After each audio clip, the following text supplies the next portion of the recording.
I was sitting this morning reflecting on how fast life passes us by. Hi, welcome to Nawnies Place. As I was thinking about this, I remembered the time that I passed out in my home and I was alone. I think it was around 2012. I had recently had surgery on my neck. I had a fusion on my neck, and it was because a couple of years prior, I had fallen at work and it had caused some issues in my neck. So I had the surgery and I was resting at home and taking it easy, kind of going about what I was supposed to do. Wasn't supposed to drive for a while and healing.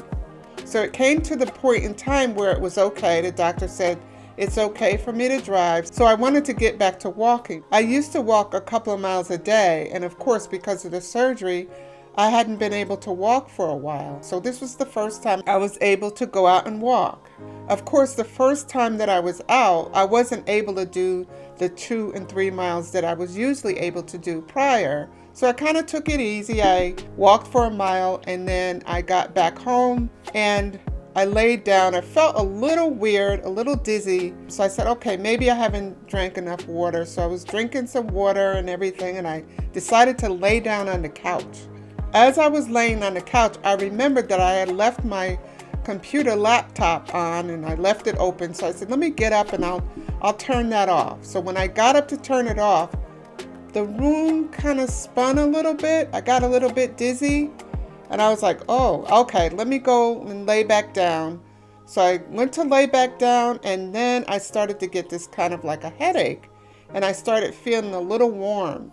So I thought to myself, let me get up and get an ice pack. Let me go to the kitchen and get an ice pack. Wrong move. I got up and I went into the kitchen and all I can remember was I was holding on to the refrigerator and the room started to spin. That was the last thing I remembered in that moment. I guess subconsciously, I don't know what happens when you faint, but I actually heard my body thump on the floor. I don't know how long I was out because I was alone, but I crawled back to the living room and got back on the couch and I stayed there for a couple of hours. And then I said, oh, maybe I should go upstairs and lay down. And I know it was that inner voice that said, don't do that. So I didn't do that. I just ended up staying on the sofa for the rest of the night.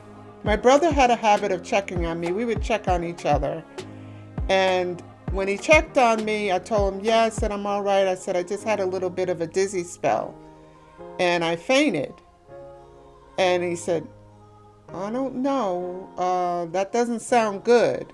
Then I don't know if he told my sister-in-law. Well, really, she's my sister-in-law because she's just like my sister. But he must have said something to her. She called me to check on me and then she said, I don't know. I think you need to go to the emergency room. That doesn't sound good. And by this time, it was the next day. And I still wasn't feeling 100%. I was still feeling a little bit off. So I decided to take my sister-in-law's advice. And I called my brother and told him I think I should go to the emergency room. So I went to the emergency room. Of course, he took me. And when I got there and they were trying to put the IV in my arm, I ended up going into what they call a cardiac event.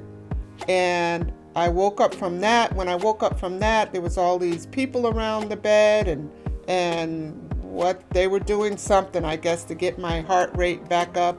And I ended up staying in the hospital because they needed to run some tests to see what was happening with me.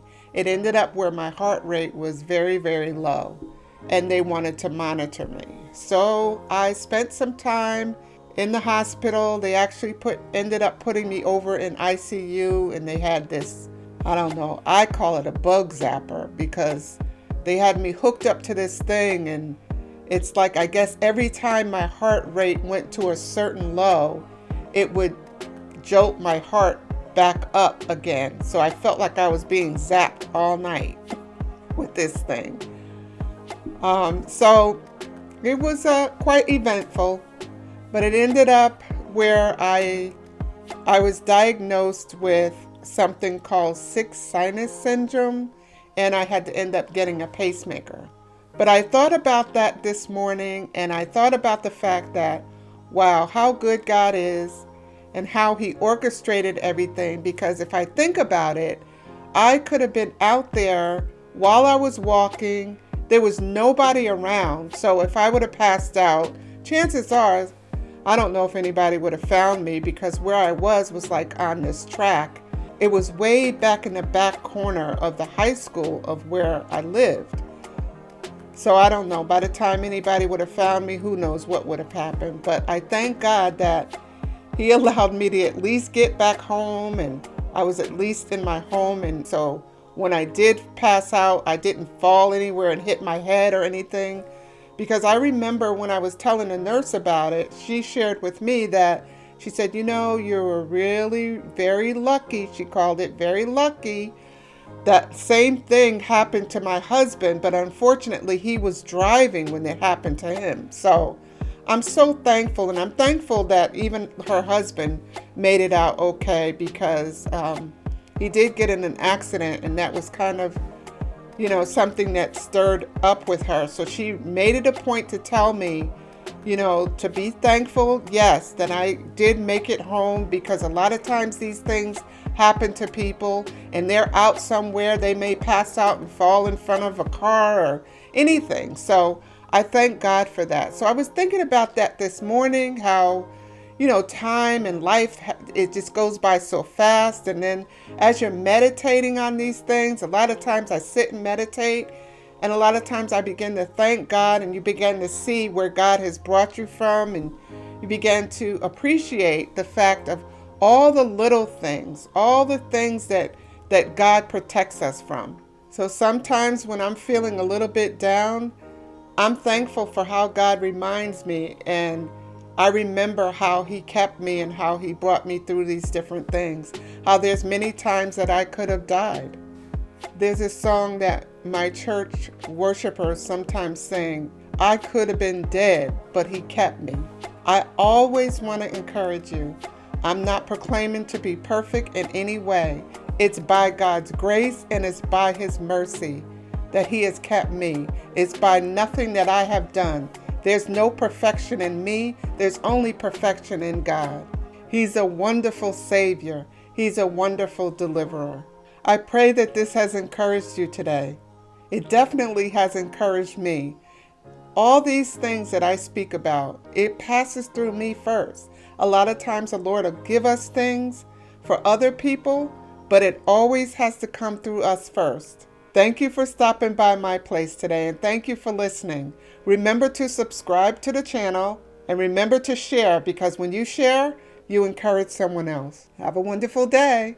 Bye.